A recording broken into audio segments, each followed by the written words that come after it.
오늘 아침에는 당신이 여전히 특별한 이유라는 제목으로 주의 말씀을 함께 나누겠습니다. 1961년 소련은 처음으로 우주선에 사람을 태워서 우주에 쐈습니다. 첫 번째죠. 첫 우주인이 탄생을 한 것이고요. 그리고부터 얼마 후 1969년 미국의 아폴로 11호가 우주선 3명을 태우고 달에 도착합니다. 첫 번째 달에 발자국을 남긴 사람들이죠. 그 뒤로 우리 인류는 계속해서 우주 정복의 꿈을 키워왔고, 소위 강대국들은 모두 이 일에 뛰어들었습니다. 그래서 지금은 이제 민간 우주선을 이용하는 우주 여행이 상품으로 나와 있는 상태입니다. 곧 달여행도 가시화될 거라고 얘기를 합니다. 그런가 하면 또 한쪽에서는 화성 개척에 대한 얘기가 또 시작이 되고 있습니다. 자, 우리가 이런 얘기들을 듣다 보면 마치 우리 인류가 우주의 주인인 것 같은 생각이 들잖아요. 모든 걸 다 해낼 수 있을 것 같은 생각이 들어요. 그런데 여기서 잊어서는 안 되는 것이 있습니다.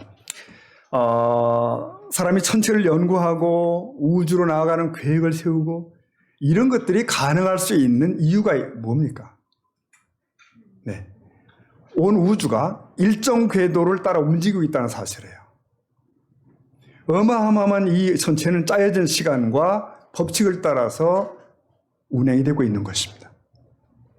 그러니까 우리 인공위성이 대기권을 벗어나서 우주 궤도로 갈 수도 있고요. 또 달 착륙의 시간과 장소를 예측할 수도 있습니다. 그러면 그 별들의 시간표와 궤도는 누가 설정했을까? 과연 누가 한 겁니까, 여러분? 어느 과학도 어느 종교도 이 문제를 선명하게 말하지 못합니다. 오직 한 책, 성경만 이 사실을 얘기합니다. 과학 문명이 바벨탑처럼 높아가는 오늘, 그리고 이 아침에 우린 다시금 이 창조자 하나님에 대해서 생각을 하려고 합니다. 그리고 그의 창조의 의미에 대해서, 그러다 보면 과연 우리가 또 누군가를 알게 될 수 있다고 생각을 합니다. 창조자와 창조물, 우주의 모든 것은 이 둘로 나눌 수 있습니다. 창조자와 창조물. 이 양자 사이에는 엄청나고 영원한 간격이 있어요. 하나님은 시작이 없으시며 그분은 스스로 존재하십니다. 우주 만물은 이 하나님에 의해서, 그리고 하나님을 위해 창조가 되었습니다. 이 우주의 기원에 대해서 우리가 아는 것은 전부 그가 펼쳐주신 성경이에요. 창조, 그때 거기에 있었던 사람은 아무도 없습니다. 하나님은 우리가 하나님을 알고 예배할 수 있도록 자신을 나타내는 우주를 지으셨습니다. 하나님은 자신의 영광을 펼쳐 보이시려고 우주를 만드셨어요. 그러니까 하나님께 뭔가 부족한 것이 있었던 것이 아니라 신으로서 아낌없이 베푸시는 마음으로 우주를 지신 거예요. 자, 선지자 하박국은 인간의 목적을 이렇게 예언한 바가 있습니다. 하박국 2장 14절인데요. 읽어볼까요? 같이 시작. 이는 물이 바다를 덮음같이 가득함이나. 네. 그러니까 여러분, 세상에는 이미 하나님의 영광이 드러나 있습니다. 남은 일은 그 영광을 아는 지식이 세상을 가득 덮는 것이에요. 그분을 알고 찬미하는 것이 남아 있습니다. 그 일은 동물이나 식물들이 할 수 없습니다. 그러므로 이 예배는 하나님의 형상으로 지어진 인간의 몫이다. 자, 그런데 에덴에서 일어난 아담의 반역으로 인해서 창조주 하나님을 경배해야 할 인간이 다른 것들을 찾고 다른 걸 숭배하기 시작합니다. 그래서 인류는 결국 생육하고 번성을 했지만 하나님의 영광을 아는 지식으로 가득한 세상은 만들지 못합니다. 다른 걸 숭배하는 인간의 마음을 변화시킬 수 있는 것은 하나입니다. 예수 그리스도의 복음이에요. 복음. 그러니까 돌처럼 굳은 사람의 심령이 복음으로 변화되면 사방에서 빛나는 하나님의 영광을 알아볼 수가 있어요. 자, 성경의 첫 문장은 전체의 기초를 이룹니다. 하나님은 참 신비롭게도 아무것도 없는 데서 말씀으로 온 우주를 창조했다라고 기록해 놓고 있습니다. 보십시오. 창세기 1장 1절. 우리 같이 읽어볼까요? 태초에 하나님이 창조하시니라. 근데 이 장엄한 구절이죠. 이 장엄한 구절은 세 가지 중요한 진리를 가르쳐 줍니다. 첫째는 하나님은 우주가 탄생하기 전에 존재하시다. 그러니까 태초에 하나님이 계셨고 그분이 만물을 지으신 거죠. 둘째는 우주는 시작이 있다는 거예요. 우주는 과학자들이 말하듯이 영원하지 않고 또 동양 종교가 말하듯이 윤회하지 않습니다. 셋째는 하나님은 우주의 모든 걸 친히 만드셨다는 것. 진화론자들이 말하듯이 우주는 우연히 생겼거나 또는 비인격적인 물리적 힘에 의해서 생긴 것이 아니라는 것을 1장 1절은 선포합니다. 이 첫 구절의 창조 기록은 모든 것의 기초이고 또 우리 구원 역사의 바탕이기도 해요. 그러면 두 번째 구절은 어떻게 되어 있나요? 1장 2절 같이 볼까요? 땅이 혼돈하고 공허하며 흑암이 깊음 위에 있고 하나님의 영은 보세요. 창조가 시작됐을 때 아직 혼돈과 어둠만 있습니다. 혼돈, 카오스입니다. 하나님이 손대시지 않으면 우주의 질서와 아름다움은 없는 거죠. 이때 여러분 이 구절 보니까 하나님의 영이 수면 위에 운행하시더라. 이 사실은 생명을 주시는 성령의 역할을 예견케 하는 내용입니다. 창조 때뿐만 아니라 그 후로 성령의 역할은 성경 전체를 통해서 서서히 드러납니다. 자, 이제 하나님의 본격적인 창조가 시작됩니다. 하나님은 주권자의 능력으로 어떻게 할까요? 선포해버리시는 거예요. 1장 3절 보면 같이 볼까요? 하나님이 이르시되 빛이 있으라 하시니 빛이 있었고. 선포죠. 네. 그러니까 빛이 오니 뭐가 사라지죠? 어둠이 사라지고요. 우주를 만드신 하나님의 중요한 능력이 소개됩니다. 즉 능력의 말씀이에요. 하나님은 말씀으로 창조하셨고 말씀으로 다스리신다는 것. 그리고 하나님은 지구의 생명의 흐름을 낮과 밤이라는 주기로 조직을 하십니다. 창세기 1장 전체에서 저녁과 아침의 흐름을 하루라고 하는 인간의 시간이 정해져요. 하루. 여러분 오늘까지 논쟁이 진행되는 단어가 있습니다. 하루, 즉 날. 요음이라고 하는 단어예요. 요음, 히브리어로. 이 요음은 역사의 시대처럼 긴 기간을 의미할 수도 있습니다. 그러나 보편적인 요음의 뜻은 24시간의 하루다. 그러니까 창세기 1장에서도요. 저녁이 되고 아침이 되니 둘째 날이더라. 또 저녁이 되고 아침이 되니 셋째 날이더라. 이게 반복되잖아요. 이런 표현은 분명히 24시간 하루를 의미하는 것이 분명합니다. 그 끄트머리가 안식일까지 나오죠. 창조의 첫 사흘은 나눔 사역입니다. 그러니까 분리입니다. 분리. 어둠과 빛을 또 물과 물을 바다와 육지를 계속 나누시는 일을 합니다. 사흘간. 하나님은 특별히 셋째 날에 육지에 씨에 있는 식물을 내십니다. 하나님은 모든 식물을 생태계, 생물계에 집어넣었습니다. 식물은 땅에서 영양분을 섭취하죠. 그리고 공기에서 이산화탄소를 섭취하고 태양에서 에너지를 얻어서 생명을 유지합니다. 그리고 이후로 등장하는 사람과 동물들에게 식량으로서 주어집니다. 자, 창조 넷째 날 하나님은 자신의 영광을 우주에 고루 펼치십니다. 해와 달과 별을 만들어서 지구를 비추는 책임을 나누시죠. 특히 태양은 놀라운 창조물입니다. 여러분, 인간이 태양에 대해서 할 수 있는 일은 아무것도 없습니다. 태양은 태초부터 지금까지 변함없이 거기서 이글거리고 있습니다. 빛이 비추고 있어요. 본래 하나님이 인간을 염두에 두고 하늘에서 땅을 비추게 하기 위해 만드신 것이 태양이다. 태양은 하나님의 소월성을 느끼게 하는 것이죠. 하나님은 달도 만드셨죠. 인간을 위해서. 달은 수많은 시와 노래들이 소재입니다. 달이 이루어낸 밀물 썰물의 영향은 지구에도 엄청난 영향을 끼치고 있죠. 달은 태양빛을 대반사합니다. 이것은 신자들이 천국에서 주님의 빛을 비추게 되리라고 하는 어떤 일종의 은유라고 합니다. 자, 다섯째 날. 하나님은 물고기로 바다를 채우시고 새들로 하늘을 채우십니다. 다양한 종의 물고기와 새들을 보면, 그걸 보다 보면 하나님의 영광에 놀랄 수밖에 없어요. 싶습니다. 하나님은 지상에서 가장 큰 생물인 고래를 만드시고 날마다 1톤이나 되는 플랑크톤을 먹이십니다.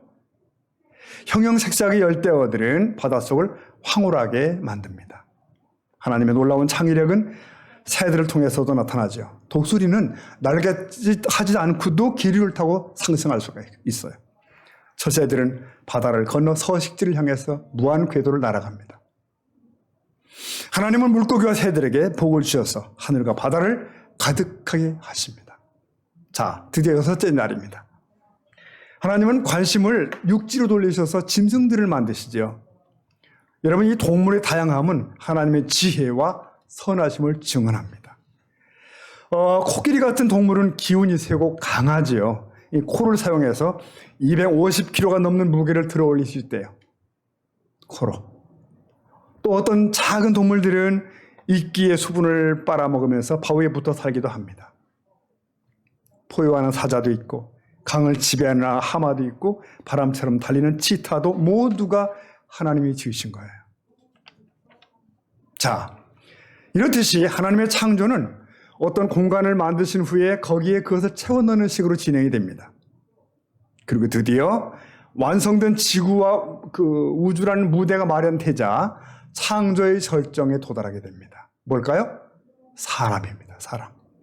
하나님의 형상으로 만든 인간, 즉 남자와 여자가 창조되게 됩니다. 창세기 1장 26절 보면은 26절에 하나님이 이르시되 우리 형상을 따라 우리 모양대로 우리가 사람을 만들고 그들로 바다의 물고기와 하늘의 새와 가축과 온 땅과 땅에 기는 모든 걸 다스리게 하자 하시고요. 27절 다 같이 보겠습니다. 하나님이 자기 형상 곧 하나님의 형상대로 창조하사. 보십시오. 네, 인간은 하나님이 자신을 모델로 만드신 아주 특별한 존재입니다. 아주 특별한 존재입니다. 여기서 하나님 형상은 뭘까요? 첫째는 인간이 가지고 있는 성품이에요. 우리에게는 하나님을 닮은 능력과 성품이 있어요. 사고하고 사랑하고 소통할 수 있고 의로움, 긍휼, 지혜, 이것도 사람만 가진 그것입니다. 둘째는 인간의 지위입니다. 지위. 하나님은 인간에게 지구를 다스리는 일을 맡기시죠. 관리자의 권한, 능력을 맡기십니다. 주십니다. 근데 하나님은 사람을 남자와 여자로 창조하셨죠. 양성은 평등한데 그 특징과 역할은 나뉘도록 하셨습니다. 여러분, 현대는 성의 혼란기잖아요. 하지만 남자는 남자다운 게 좋고 여자는 여자다운 게 좋다고 하는 것이 창조론적 관점입니다. 그리고 그게 맞습니다. 하나님은 인간이 번성하여 하나님 형상으로 지구를 채우기를 원하십니다.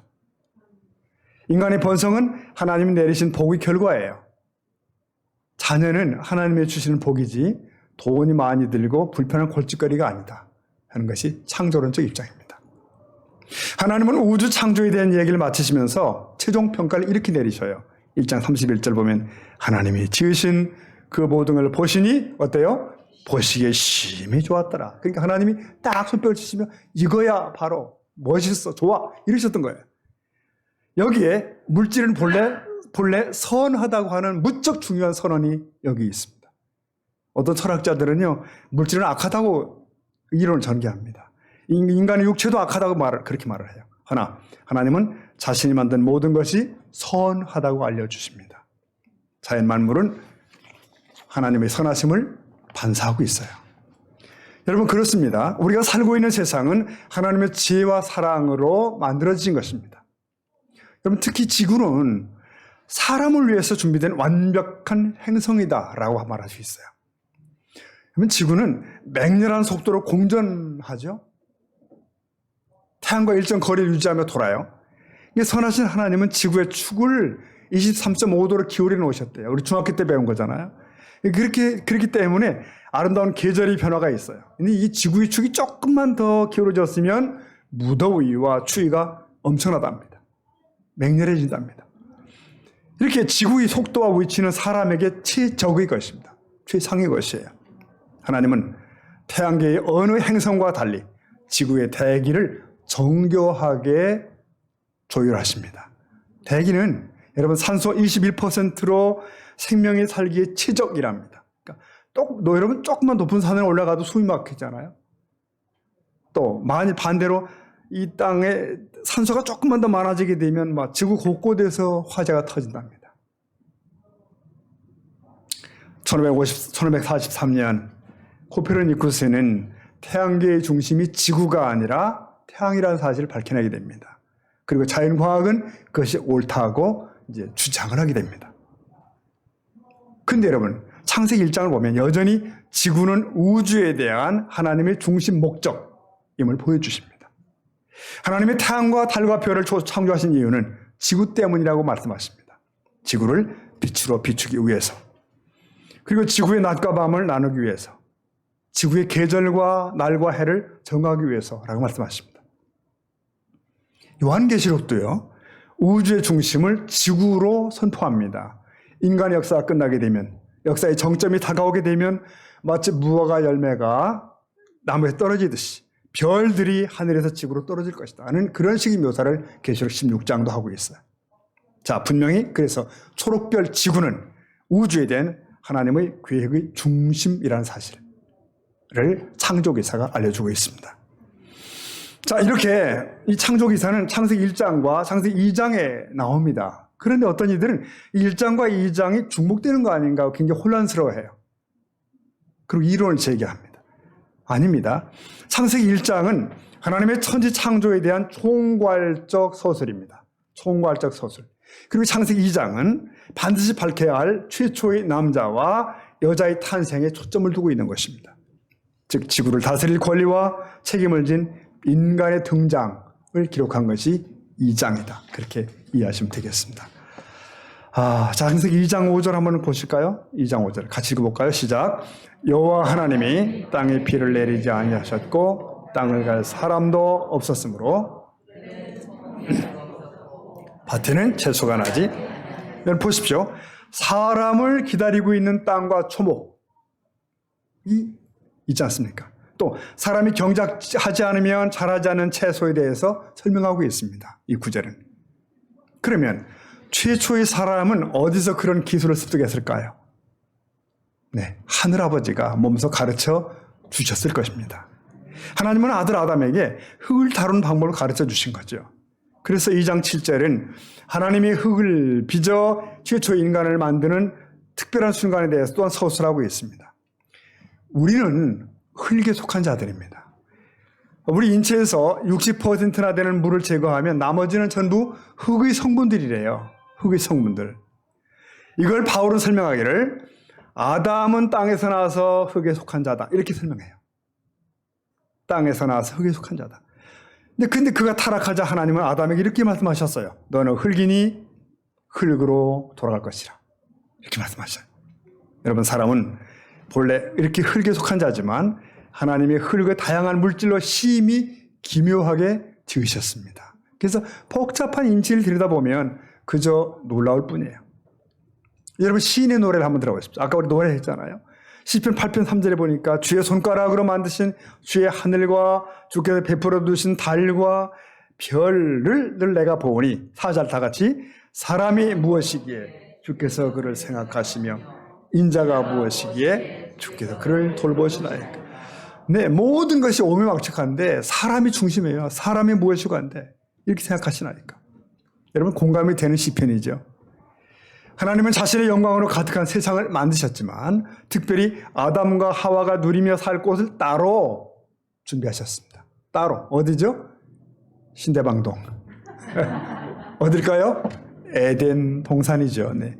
거기 보니까 4개의 강들이 거기서 발원됐대요. 4개의 강들이. 하나님은 사람을 그곳에 두시고 온갖 풍성한 열매를 맺는 나무들을 또 심으십니다.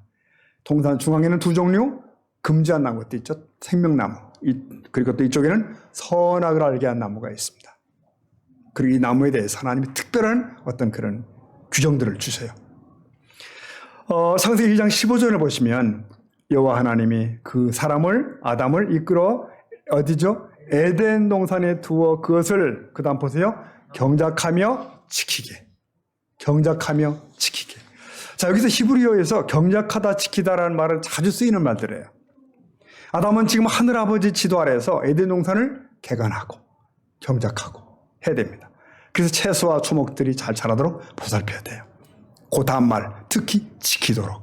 여러분, 지키라고 하는 명령은 우리를 좀 긴장케 한 말입니다. 에덴의 평화를 위협하는 어떤 존재가 있다는 거예요. 위협이 있다는 것입니다, 지금. 그 위험은 에덴을 맴돌고 있는 사탄을 의미한 것입니다. 자, 창세기 3장으로 갑니다. 창세기 3장에서 그 사탄이 결국 뱀으로 등장해요.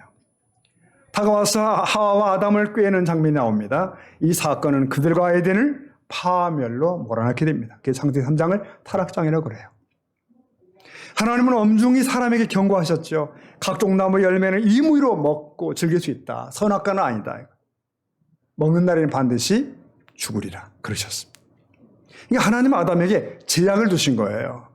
이것은 법과 경고와 규제예요. 이 규제는 주인이 누구신지를 상기시키는 겁니다. 아담은 지구를 다스릴 권한이 있었지만 소유권자는 아닙니다. 소유권자 아닙니다. 창조주께 복종해야 됐어요. 인류를 대표하는 아담은 그래서 아내를 섬기는 일에도 실패했고 에덴을 지키는 일에도 실패합니다. 사단이 아내를 유혹하는데도 멀뚱멀뚱 바라보고만 있게 되죠. 그러다가 선악과 열매를 자기도 먹음으로써 노골적 반역의 발을 들여놓게 됩니다. 아담과 하와, 이들이 범죄한 직후에 하나님은 지상의 심판자로서 찾아오십니다. 아담과 하와, 뱀을 차례로 심판하십니다. 그 모두에게 저주를 내리셔요. 아담이 저주받은 탓에 여러분, 땅도 저주를 받습니다. 땅은 가시덤불과 엉겅퀴로 뒤덮이게 됩니다. 그때부터 만물은 부패와 허사에 속박되어 신음하게 되더라. 이렇게 됩니다. 인간의 구원이 영광스럽게 완성되기를 고대하게 돼요. 만물이. 우리는 만물의 신음과 대자연의 부패를 날마다 뉴스 때마다 목격합니다. 아담의 지은 주의 영향력은 대단해요. 이후에 모든 사람들에게 영향을 끼칩니다. 요한일서 3장 4절 보니까요. 죄를 짓는 자마다 불법을 행하나니 죄는 불법이다. 자, 아담이 반역하자 하나님은 인간과 세상에 저주를 내리십니다. 인간이 타락지 않았다면 세상의 혼란은 없었을 것입니다. 지진, 태풍, 홍수, 전염병 이런 따위는 없는 거죠. 무엇보다 아담의 죄는 하나님과 우리들의 관계를 파괴시켰습니다. 관계.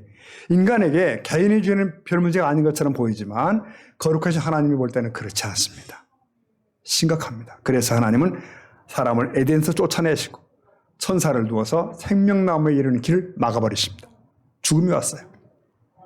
그 후 죄는 사람들 안에 넓게 침투했고 송두리째 부패시켰습니다. 이걸 전적 타락이라고 합니다. 전적 타락.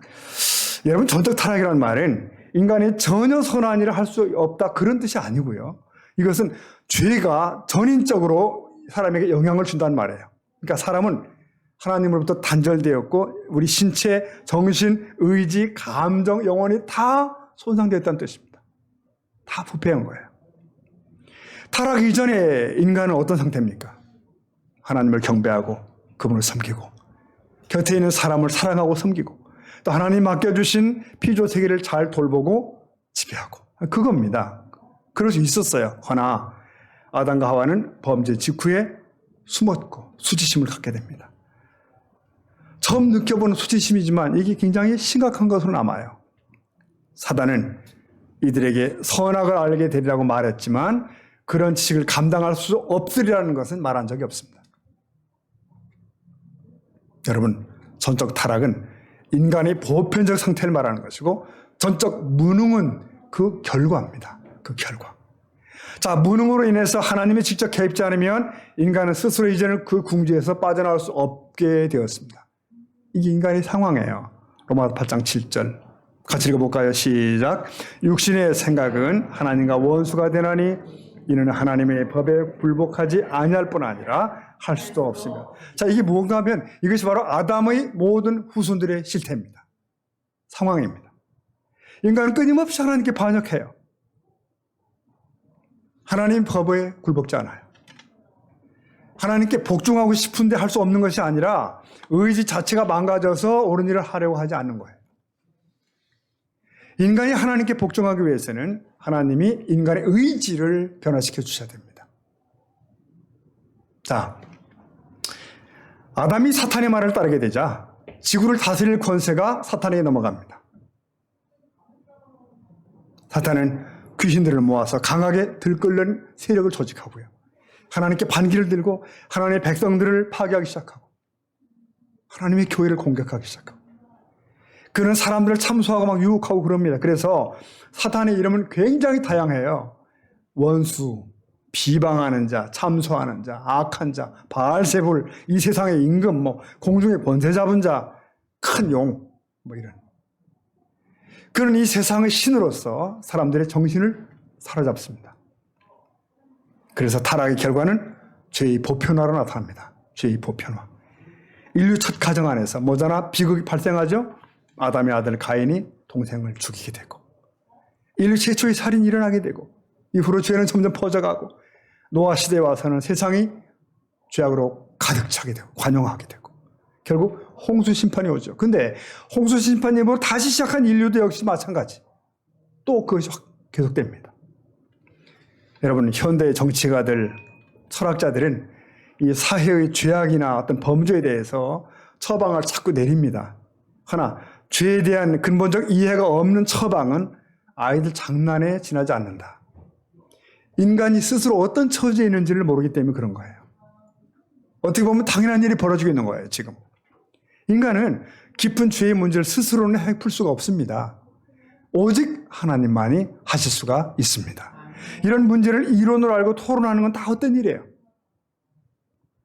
전 인류가 아담 안에서 죄인이 되었습니다. 아담을 창조하셨다는 것은 전 인류를 대표하는 자로서 이 사람을 말씀하는 거예요. 아담은 앞으로 태어날 전 인류의 머리요 대표자였던 것입니다. 자, 전도서 본 말이죠. 15장 22절에 아담 안에서 모든 사람이 죽은 것 같이 그 다음에 읽어볼까요? 그리스도 안에서 모든 사람이 삶을 얻으리라. 굉장히 중요한 말씀이죠. 그러니까 성경은 예수님을 마지막 아담 혹은 두 번째 아담이라고 표현하잖아요. 이것은 첫 번째 아담도 그런 식으로 우리를 향해 서 있다는 것을 의미해요. 그러니까 하나님께서 우리를 대표하셔서 예수님께서 우리를 대표하셔서 우리를 구하신 것처럼 인류의 대표자인 아담으로부터 우리는 죄 가운데 태어나게 된 것입니다. 근데 하나님은 그들을 포기하지 않았다는 거예요. 이게 복음이죠. 이제 백성을 향한 하나님의 구속의 목표는 하나님의 형상을 다시 회복하는 거예요. 다시 되찾는 겁니다. 자, 그렇다면 인간이 하나님의 형상을 회복하기 위해서는 어떻게 해야 되나? 네, 인간 자신의 힘으로는 불가능합니다. 안 됩니다. 하나님의 도우심을 구해야 됩니다. 하나님이 하십니다. 그런데 여러분 이걸 좀 기억하셔야 됩니다. 우리 인간은 피조물일 뿐만 아니라 동시에 인격체예요. 하나님은 우리를 인격체로 대우하고 계십니다. 그래서 성경을 주시고 말씀을 하셔서 우리를 이렇게 이끌고 가고 계셔요. 여러분 인격체라고 하면 독립성을 지닌 존재라는 의미입니다. 인격체는 적어도 자신의 선택에 대한 우리가 그런 존재예요. 인간은 선택권을 소유한 피조물입니다. 피조물이지만 선택권이 있어요. 우리 인간이 죄를 지었다는 것은 죄를 선택했다는 것입니다. 그래서 인간은 벌을 받게 된 거예요. 근데 여러분 그런데 인간은 뭐죠? 피조물입니다. 그래서 인간은 하나님의 전적인 긍휼을 의지하지 않고는 구원받을 수 없는 피조물이에요. 하나님은요 우리를 되찾기 위해서 구원을 행하십니다. 이걸 잘 들어보셔야 됩니다. 구원은 전적으로 하나님에 의해 이루어지는 것입니다. 그러나 그 시작된 구원이 가시적으로 완성될 때까지 우리에겐 주어진 책임이 있습니다. 성경은 절대 인간적인 책임을 면제해 주지 않습니다. 각 사람이 행한 대로 심판을 받으리라고 말씀하십니다. 여러분 우리가 성령의 힘을 입어서 눈을 뜨게 돼 있지만 자발적으로 회개를 해야 됩니다. 회개 합당한 삶으로 가셔야 됩니다. 그래서 여러분 빌립보 2장 12절 보면은 이렇게 권고하죠. 그러므로 내 사랑하는 자들아 너희가 나 있을 때뿐만 아니라 더욱 지금 나 없을 때에도 그 다음 읽어볼까요? 항상 복종하여 두렵고 떨림으로 너희 구원을 이루라. 너희 구원을 좀 이루라. 마치 우리에게 다 공을 넘기는 것 같잖아요. 해야 되는 거예요. 우리 모두는 첫사람 아담의 뒤를 따라서 죄인으로 태어납니다. 낳습니다. 그럼에도 지극한 하나님의 사랑으로 인해 마지막 아담이신 예수 그리스도의 품에서 다시 태어난 줄로 믿습니다. 이 거듭남이 필요 없는 인간은 하나도 없는 거예요. 그 놀라운 은총의 대열에 부름받았기 때문에 오늘 이 아침도 우리가 여기 있습니다. 그리고 하나님을 찬양하고 예배하고 여기 모여 있는 거예요. 자, 오늘 말씀은 이렇게 정리하겠습니다. 오늘의 말씀은 기독교 신앙의 기초인 창조주 하나님에 관한 것이에요. 그러니까 하나님의 창조에 대한 정리된 지식을 갖는 건 참 중요합니다. 우리 아이들은 어릴 때부터 학교에서 무신론적 교육을 받잖아요. 그래서 주일학교에서 배운 것과 혼동이 돼버립니다. 우리 부모들이 더 견고한 창조 신앙을 가져야 돼요. 그래야 세상의 주장에 흔들리지 않을 줄로 믿습니다. 근데 더 중요한 게 있어요. 바로 그 창조주 하나님이 나를 사랑하고 있다는 사실이에요. 여기에 우리의 존재 가치가 있습니다. 나의 존재 가치가 있어요. 하나님은 그의 외아들 예수를 나를 건지는 대가로 내놓으셨다고 하는 사실. 자, 여러분, 어느 물건을 판단할 때 1,000원 주고 산 거, 10,000원 주고 산 거면 어떠시고 따집니까, 여러분? 10,000원 주고 산 걸 당연히 귀하게 여기는 거죠. 더 많은 대가를 지불했으니까. 요즘 정치판에서 한 정치인이 다른 일을 보고 말하기를 우리 당에 들어와라. 속값은 잘 쳐주겠다. 이런 말 했다는 말 들리잖아요. 사람값이 속값으로 회자되는 건 썩 기분 좋은 일은 아니겠죠. 그러면 여러분, 저와 여러분은 얼마짜리입니까? 얼마짜리일까요? 오늘 말씀에 근거하면 이렇게 말할 수 있습니다. 저와 여러분은 예수님 짤입니다. 예수님 짤이. 그러니까 그 가격을 그렇다면 계산이나 할 수 있을까요? 요셉의 형들은 요셉을 은 20을 팔았다고 하고, 유다는 예수님을 또 원수들에게 은 30을 받고 넘기고 그랬는데, 하나님은 우리를 사기 위해서 독생자를 내놓으십니다. 우리는 그래서 존귀합니다. 나는 그래서 가치가 있는 거예요. 좀 가난해도, 좀 머리가 둔해도, 좀 몸이 약해도, 좀 스펙이 좀 부실해도 괜찮습니다.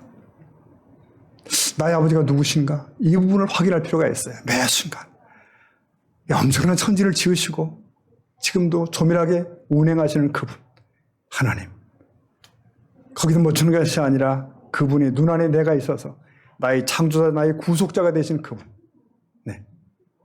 그 하나님으로 인해서 우리가 가치가 갑자기 변하는 것입니다.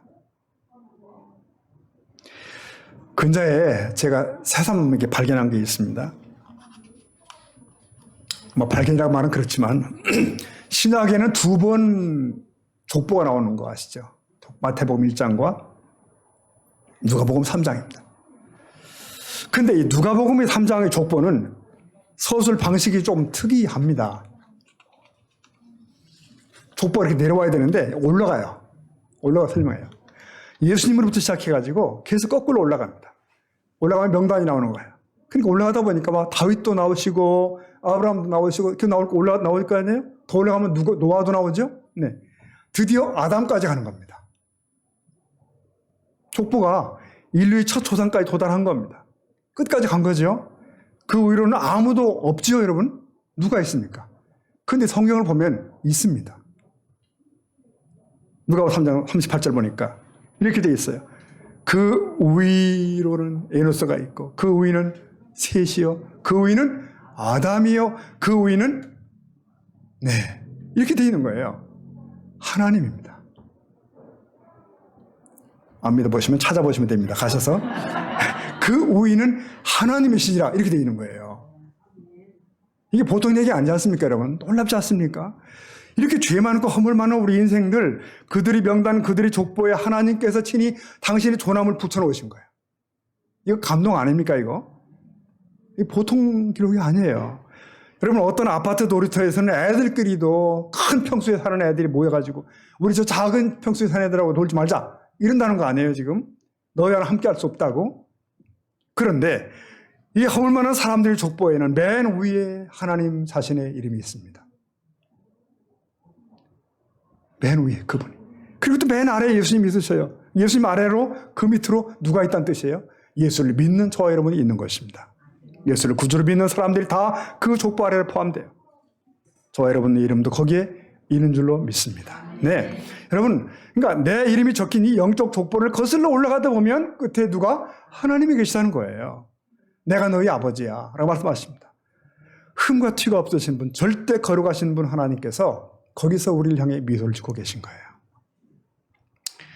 자, 사랑하는 성도 여러분, 요즘 많이 힘드시죠? 코로나로 눌리시고, 직장일로 힘들고, 가정사로 마음이 울축되기도 하고, 네. 그러나 괜찮습니다. 주님은 반드시 감당할 힘을 주실 줄로 믿습니다. 하나님은 창조주세요. 엄청난 분입니다. 세상의 주인이십니다. 그 하나님은 오늘 새롭게 붙드는 저와 여러분 되길 축복합니다. 우리는 어떤 벌레같이 인화에 생긴 그런 자가 아니라 창조주 그분이 특별한 존재라는 거예요. 특별한 존재. 그래서 하나님 형상입니다. 그뿐인가요? 죄에 빠진 나를 다시 살리셔서 가족 삼으셨습니다. 그를 찬양하셔야 됩니다. 그 하나님 우리의 아버지시고 아빠이신 줄 믿습니다. 이 확신과 이 감사 속에서 새날을 시작하시고 앞날을 힘차게 걷는 저와 여러분 되기를 축복합니다. 그 내용들을 딱 묶었다고 생각하는 갈라디아 6장 7절을 읽고 마치려고 합니다.